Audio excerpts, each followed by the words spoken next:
Olá! Muito bem-vindo, muito bem-vinda. O que revela meu crescimento na graça é a maneira como encaro a obediência.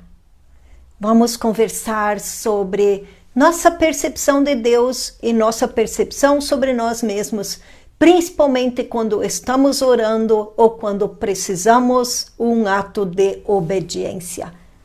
Café com palavra, um tempo de comunhão com a palavra de Deus, nos deixando ministrar por Deus, nos encontrando com Ele em sua palavra.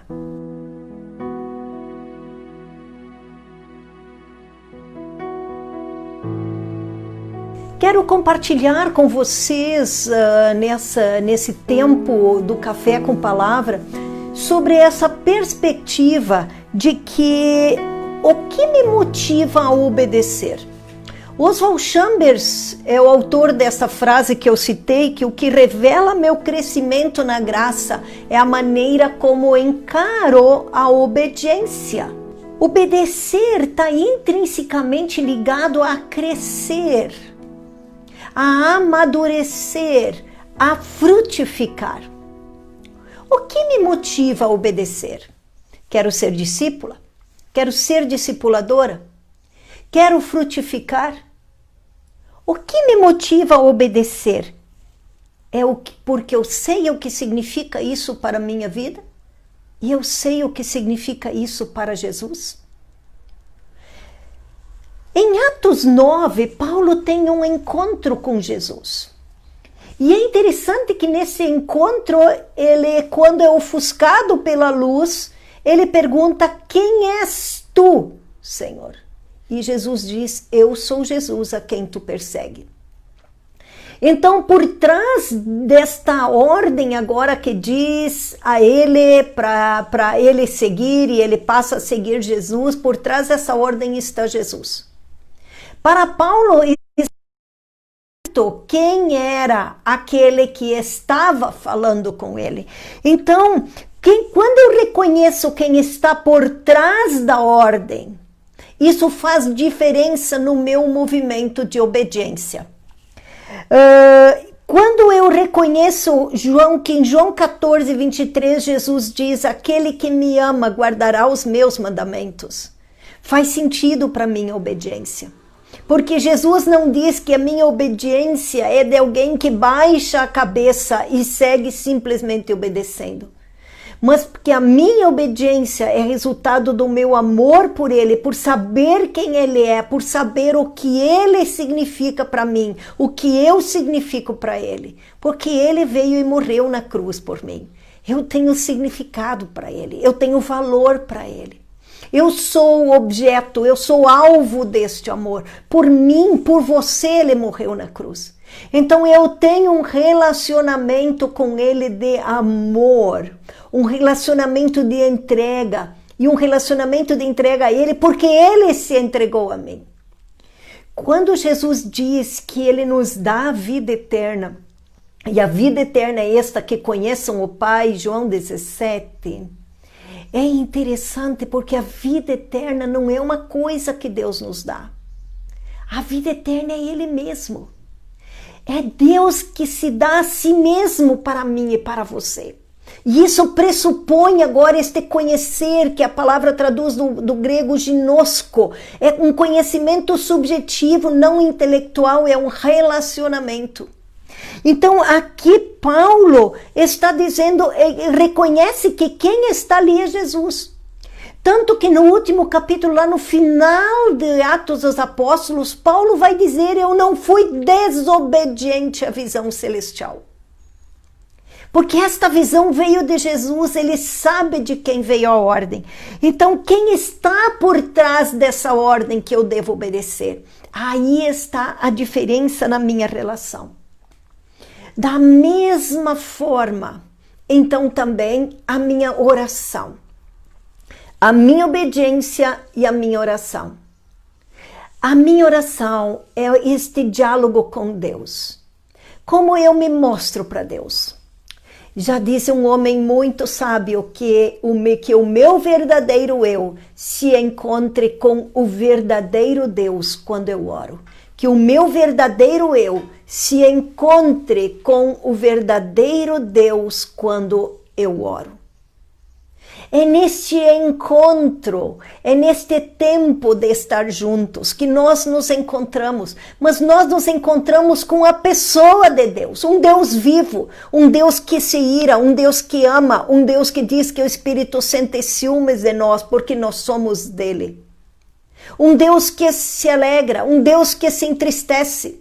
Nós nos encontramos com a pessoa de Deus na oração. Nós nos encontramos com a pessoa de Deus na palavra e Ele fala conosco. Nós falamos com Ele na oração, mas também nós o ouvimos.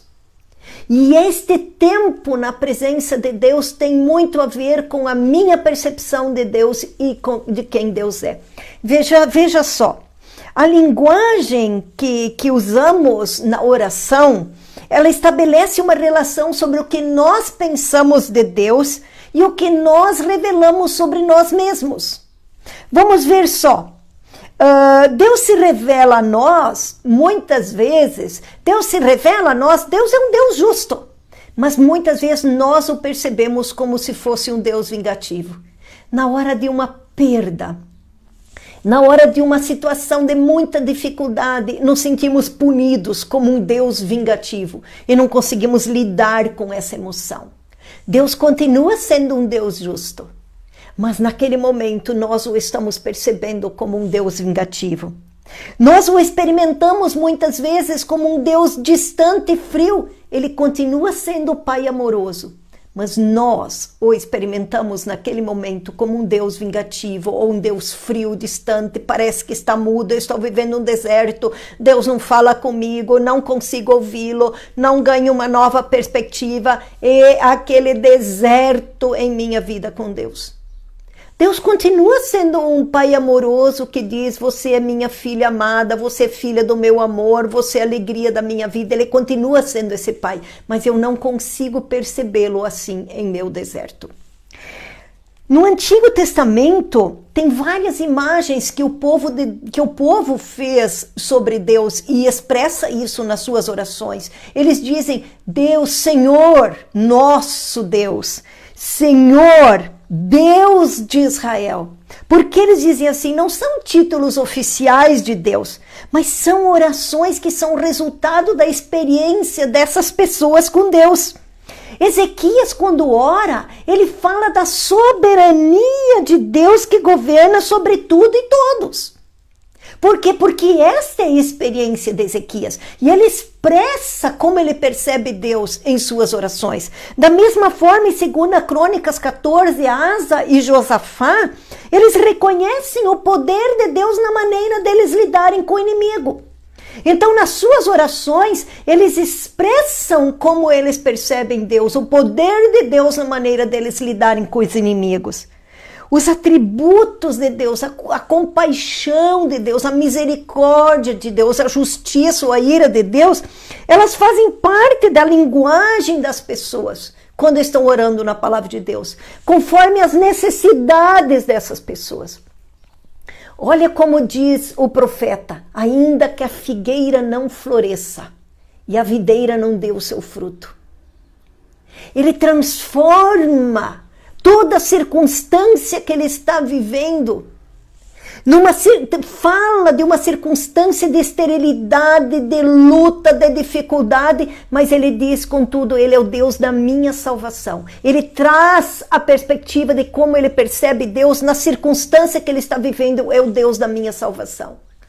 Então, da mesma forma, isso revela como nós percebemos Deus. Agora, o que a oração revela sobre nós? É interessante, nós vimos que Elias é reconhecido como um homem de Deus. Lá com a viúva de Sarepta, quando ele encontra a filha e o filho está morto, ela diz que tenho eu contigo. Mas quando esse filho é trazido de volta à vida, ela diz, realmente agora eu sei que tu és um homem de Deus. Então, esse relacionamento do Elias com Deus revela aos outros que ele é um homem de Deus. Da mesma forma, nós vamos ver Ezequias, pelas suas orações, como um homem fiel. O povo o conhece pelas suas orações, pela sua vida como um homem fiel. Assim nós vamos ver Jonas. Jonas, no capítulo 2, ele parece ali muito piedoso nas suas orações. Lá no fundo, no lamaçal, esse Deus me encontra. Muito piedoso. Mas lá no final de Jonas, o que nós encontramos? Nós encontramos Jonas se mostrando, se revelando na oração, não mais como piedoso, mas como alguém que quer justiça e misericórdia, que quer misericórdia para si, para a sua vida, mas quer justiça para os ninivitas. Nada de Deus ser misericordioso com os ninivitas. O que isso mostra sobre Jonas? Então, analisemos a linguagem da oração. O quanto a nossa oração revela o que nós pensamos sobre Deus, mas também revela sobre nós. Como você tem se colocado diante de Deus? O que suas orações têm expressado? Como o caráter de Deus se revela nas suas orações?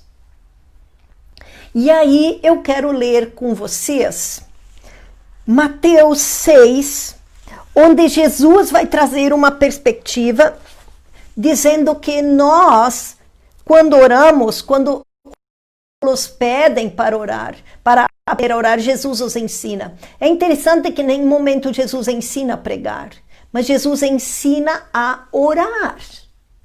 E os discípulos, quando pedem para Jesus para orar, para ensinar a orar, Jesus diz primeiro, cria o contexto da oração. A oração não é algo para você mostrar piedade para os outros. A oração é esse estar em secreto e o teu Pai que te vê em secreto. Ele já sabe tuas necessidades, mas você está ali na presença dele. Larry Lia, no livro Nenhuma Hora, da editora Betânia, ele vinha caminhando num ministério muito frutífero, muitas pessoas aceitando Jesus nos Estados Unidos, onde ele estava ministrando, muitas pessoas, e de repente ele descobriu que isso nada ou pouco tinha a ver com a sua habilidade de expor o evangelho. Mas tinha a ver com pessoas que estavam pagando o preço e intercedendo, clamando, intercessores por aquele tempo em que ele estava ministrando para as pessoas conhecerem Jesus. Essa perspectiva de estar nesse secreto, para mim, para minhas questões, estar nesse secreto, porque isso significa para Deus.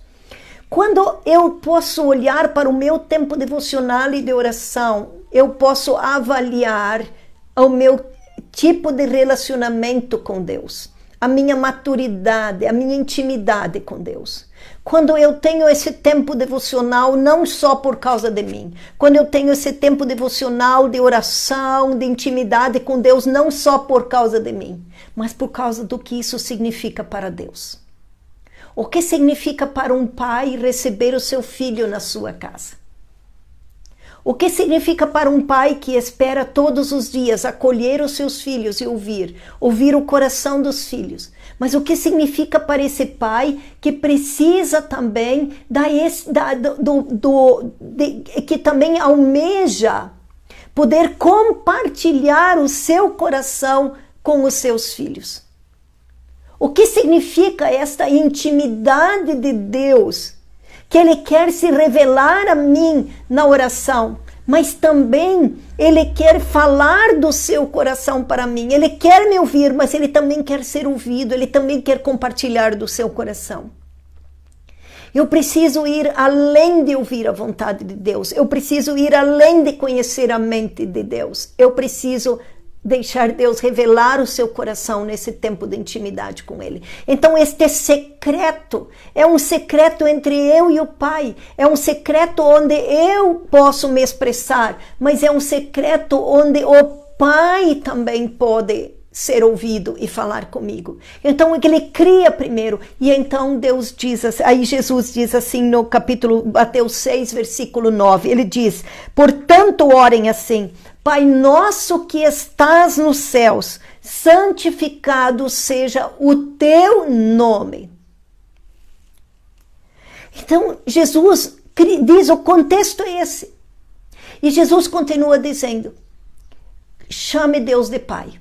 Defina com quem você está se relacionando. Então, quando eu chego na presença de Deus para orar e defino que Ele é o meu Pai, e Ele é o Pai do meu irmão, é o Pai nosso, eu já estou dizendo que relacionamento eu tenho com Ele e que Ele me coloca neste contexto de irmãos que também oram juntos. Mas que eu tenho o contexto de estar no relacionamento em intimidade com Ele. E nessa perspectiva eu posso ser ouvida e ouvir. Pai nosso. E ele continua dizendo, santificado seja o teu nome. Que nós possamos santificar o nome de Deus. Quando eu estou na presença de Deus, eu estou declarando os nomes de Deus, eles falam do caráter de Deus, de quem é, dos atributos de Deus. E nessa perspectiva, quando eu oro, eu estou declarando que esse Deus é o meu Deus Jeová. É o meu Deus Javé, meu Deus Javé Nissi, meu Deus Javé Jirá, o meu Deus que cura, o meu Deus que protege. E que a minha vida precisa revelar e refletir tudo isso que Deus é.